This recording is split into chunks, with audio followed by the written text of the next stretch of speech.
Call this August 1st Jackson County Commission work session to order. Have our roll call. District 1, Mr. Duffy. District 2, Mr. Bimble. Present. District 3, Mr. Miller. Present.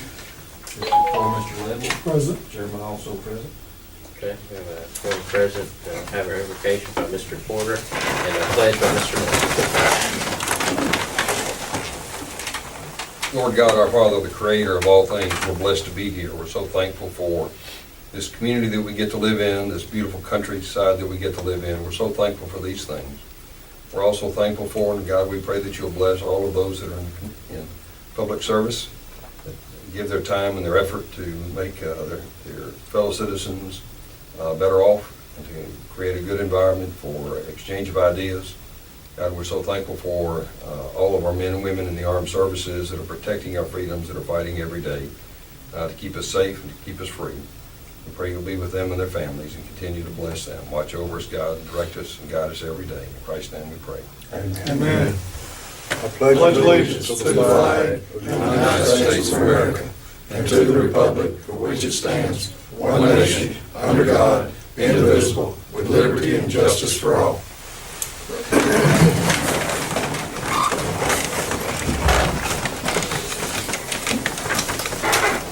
First item is approval of the agenda. We only have 2 items on the agenda. Are there any changes before we proceed? And we have a motion to approve the agenda as presented. So moved. Motion, we have a second. Any discussion? All those in favor say aye. Aye. Those opposed say no. Okay, no one signed up to speak, so move on to our first item, and we have a report or presentation from the extension officer, Mr. Mike Sims. Good afternoon. What I want to kind of brief you about, and kind of spoke with Matthew, I guess about a week or so ago, kind of talk about some of the projects that we have that's going on at the farm. And really, I thought it was fitting because I wanted you to let you know what your return on investment is as it relates to us and extension. And Donna, she has a copy of what ACES, what our initial investment is. You realize, you know, what you did for the 4-H program. And because of the 4-H program, we have an opportunity at the farm to start to develop our infrastructure, if you will. As you look through it, and what I'll do is I have some photos and whatnot so you can have an opportunity to see. But if you realize that we have a 30-hour per week employee that delivers the 4-H program in the county. And she's 30 hours, she delivers as many programs as she possibly can within that time frame, if you will. And it's probably about 14 different schools that she's involved in, a lot of different kids. We have about between 800 and 900 kids in the 4-H program here in the county. And they participate from our local events all the way down to national. Actually, we just had our state competition this past week. Had one young lady that participated in that. That being said, as part of that, I know some of you probably visited the farm. About 2012, we were given a parcel of property of about 500 acres in Paint Rock Valley. Not a whole lot of infrastructure development going on in Paint Rock Valley if you take a look at it, if you think about it, but we're going to have some very, very soon. With that being said, you have a listing here of, you know, what we're trying to do as far as what Extension has done in Jackson County.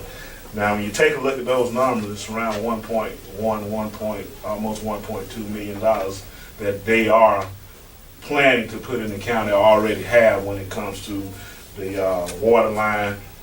We're in the process now of going through a grant that we just received, almost approved, for a 10 miles of trail that's going to be up in that property. It's going to be a multi-purpose trail which consists of walking trails and mountain biking. And then we have currently 2.5 employees that are employed by what we call them FTEs, full-time equivalents, that are employed by ACES. That doesn't include me, and then the maintenance that's associated with it. So I'm going to pass this around so you can take a look at what that facility is proposed to look like in that area. Right now, we don't have any facilities there. So when the young people come up and they come to camp, we have porta potties out, and then they do primitive camping. So they use tents and they use the porta potties. So Extension realizes the importance of us to have facilities so they can go out and actually take showers, we can cook and that kind of thing. Right now we're having to have to just grill out and whatnot. So they're invested in building this facility and this structure. We're in the process now of going through the design phase. And one of the things I was mentioning to Matthew, one of the things I would like to do is kind of reinforce it, put rebar in and pour the walls and maybe use it as a fallout shelter for inclement weather for people that's in that area, can come from tornadoes and that kind of thing. So we're excited about it. Hopefully we're in the process of breaking ground within by the spring. And what I wanted to really inform you of how much we appreciate your investment, and also to show you what that return is going to look like in the future. So at any time that you want to come out, once we start, we'll be glad for you to come out and look around, and we can kind of take you around. One of the things that I do request, if you will, is I need to talk with the county engineer, because we need to have access to, when you come off 27, there's a pretty significant decline as you're going down into the fields. So that means that we may need a couple of culverts in, and then some gravel or some soil in order for us to get down into the field when we start to actually go and do the construction. And so I'll go over and speak with him and talk to him about it. But prior to that, I wanted to let you know that I will be going over and talk to him and just kind of give you a heads up on that. So, any questions about anything? I just thought it would be fitting for you to know, and maybe answer any questions that you have. And that way you can ask them of me in case you know how the rumor mill is, and I want to kind of give you an opportunity to come directly to me if you have any questions. Any questions? Comments?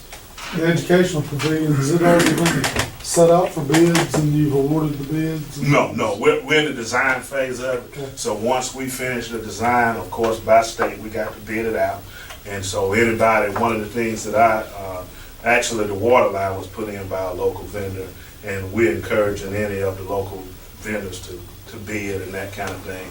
You know, when you're dealing with the university, you're dealing with the liability insurance coverages and that kind of thing that are required.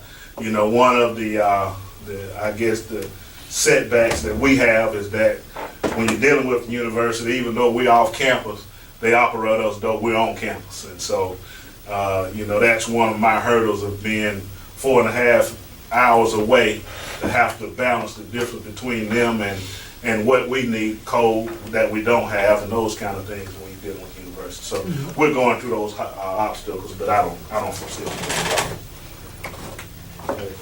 You said a trail, you've already received the grant on it? No, the way the grant is set up, you have a first initial phase of it, and then if you're selected from that first phase, then you go to what they call second phase of it. And in the second phase, you're providing all of the documentation. You have your W-9s and a list of about 20 different things that they ask for. That's due on the 12th of August. We have it ready, actually. We're going to take it down this week. And so once we get that done, the funding cycle's like October 1 to, we have about 18 months once we start the project to complete. The good thing about it, we have a partnership with an organization called SCA, Student Conservation Association. The value that they have is they specialize in trail development. That's what they do. So where the average person will have to pay for engineering and all those costs that's associated with that, as part of our packet, there are a sub-awardee. So what we'll do is we'll basically contract with them to come in and help build the trails.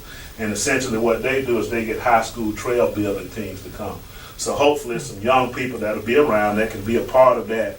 So they'll have 2 different trail teams that'll come in the spring and in the fall to help us construct the trails. And that'll be about an 8-week period of time that they're in to help us construct the trail. Prior to that, we'll have someone there about 6 weeks to help us engineer them. So one of the benefits of it is being it's a diverse trail we don't want equestrian in because of the erosion associated with it. So it's just mountain biking and walking, which gives us an opportunity for birders and a lot of mountain bikers and that kind of thing as they come up to the farm. Questions or comments? I think these are fantastic projects. I mean, it's a great asset and a great addition to that side of the county, and it's gonna add some great value, like you said, especially, having students, an opportunity for students to come and enjoy some of this stuff. And of course, we've been talking about trails for a long time, so that's gonna be a fantastic addition as well. I think it would be a great opportunity for the county, and I just want to mention that to you because for whatever reason, we're fortunate enough for them to have that type of investment in Jackson County when they could have gone some other place to do that. So it's important for me that we let everyone know the assets that we have, and I promote those each and every day. And so the citizens of this county can have an opportunity that they may not otherwise have in any other place. All right. Thank you very much. Thank you. Appreciate it. Thank you. We'll invite y'all to come out and visit if you have, give us a call. Thank you. Have a good one. All right, thank you. Okay, the next item regarding the Backland Water Project, I left the map in the office there, we had looked at it before. I just wanted you to have this. Obviously, the water project's going on this time. This is something that had been proposed, and this is a breakdown on the numbers. You see on the second page, at the bottom number there is the total cost estimated for this project. The number to the right of that shows what the estimated material cost would be for this project. So, if this is providing we can get the Jackson County Water Authority to use those tobacco tax dollars for the material portion, which I don't think will be a problem. The remaining amount of that, we need to look at how we want to go about funding that if we want to move forward with this project. So you'll take that bottom number there, subtract your material cost, and that's what we're looking at as far as moving forward with this.